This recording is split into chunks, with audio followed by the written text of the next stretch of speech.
سرما رات کو سوتے وقت لگاتے تھے تاکہ زیادہ نمایاں نہ ہو۔ ریحان کی خوشبو پسند تھی۔ مہندی کے پھول بھی بھینی خوشبو کی وجہ سے مرغوب تھے۔ مشک اور عود کی خوشبو سب سے بڑھ کر پسندیدہ رہی۔ گھر میں خوشبودار دھونی لیا کرتے تھے۔ ایک عطر دان تھا جس میں بہترین خوشبو موجود رہتی اور استعمال میں لاتے۔ مشہور بات یہ ہے کہ آپ صلی اللہ علیہ وآلہ وسلم جس کوچہ سے گزر جاتے تھے دیر تک اس میں مہک رہتی تھی۔ بسم اللہ الرحمن الرحیم۔ السلام علیکم محترم ناظرین، حضرت صلی اللہ علیہ وآلہ وسلم پشمینہ پہنتے تھے اور پہننے کی چیزوں میں قطعاً تکلف نہیں فرماتے تھے، اور جس وقت نیا کپڑا پہنتے تو فرماتے کہ اللہم لک الحمد انت کسوتنی اسألک خیرہ و خیر ما صنع لہ واعوذ بک من شرہ و من شر ما صنع لہ۔ اے اللہ، ساری تعریف تیرے ہی لیے ہے اور تو نے مجھے یہ کپڑا پہنایا۔ اب میں تجھ سے اس کی بھلائی اور جس چیز کے لیے یہ بنایا گیا اس کی بھلائی کا سوال کرتا ہوں، اور اس کی برائی اور جس چیز کے لیے یہ بنایا گیا اس کی برائی سے تیری پناہ طلب کرتا ہوں۔ یہ دعا پڑھتے تھے۔ آپ صلی اللہ علیہ وآلہ وسلم سفید لباس بے حد پسند فرماتے۔ سوت اور کتان کا لباس بھی کبھی کبھی پہن لیتے تھے۔ جبہ، قمیص، قبا، آزار، امامہ، ٹوپی، چادر، حلہ، موزہ، یہ سب آپ نے پہنے ہیں۔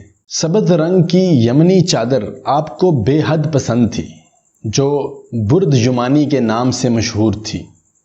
ایک چادر سے 2 کونے اپنے شانوں کے درمیان باندھ کر نماز ادا فرماتے تھے، اور دستار مبارک کا ایک سرا جس کو شملہ کہتے ہیں دونوں شانوں کے درمیان چھوڑ کر فرق مبارک پر امامہ باندھتے تھے۔ ٹوپی بھی پہنا کرتے تھے اور اسے امامہ کے نیچے پہننے کی تاکید کرتے تھے۔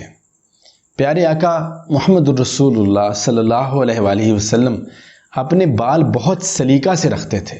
ان میں کثرت سے تیل کا استعمال فرماتے، کنگھا کرتے، مانگ درمیان سے نکالتے تھے۔ لبوں کے زائد بال تراشنے کا اہتمام تھا۔ اس معاملے میں رفقا کو تربیت دیتے۔ مثلا ایک صحابی کو پراگندہ منہ دیکھا تو گرفت فرمایا کہ جو شخص سر یا داڑھی کے بال رکھتا ہو اسے چاہیے کہ ان کو سلیقہ اور شائستگی سے رکھے۔ سفر اور حضر میں ہمیشہ 7 چیزیں ساتھ رہتی اور بستر کے قریب رکھتے۔ نمبر 1، تیل کی شیشی۔ دوسرا، کنگا ہاتھی دانت کا بنا ہوا۔ نمبر 3، سرما دانی سیاہ رنگ کی۔ ایک کینچی، مسواک، آئینہ اور لکڑی کی ایک پتلی سی کھپچی۔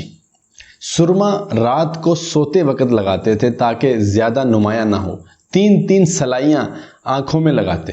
آخر رات میں حاجات سے فارغ ہو کر وضو کرتے، لباس طلب کرتے اور خوشبو لگاتے۔ ریحان کی خوشبو پسند تھی۔ مہندی کے پھول بھی بھینی خوشبو کی وجہ سے مرغوب تھے۔ مشک اور عود کی خوشبو سب سے بڑھ کر پسندیدہ رہی۔ گھر میں خوشبودار دھونی لیا کرتے تھے۔ ایک عطر دان تھا جس میں بہترین خوشبو موجود رہتی اور استعمال میں لاتے۔ مشہور بات یہ ہے کہ آپ صلی اللہ علیہ وآلہ وسلم جس کوچہ سے گزر جاتے تھے دیر تک اس میں مہک رہتی تھی۔ خوشبو ہدیہ کی جاتی تو ضرور قبول فرماتے، اور کوئی اگر خوشبو کا ہدیہ لینے میں تعامل کرتا تو ناپسند فرماتے۔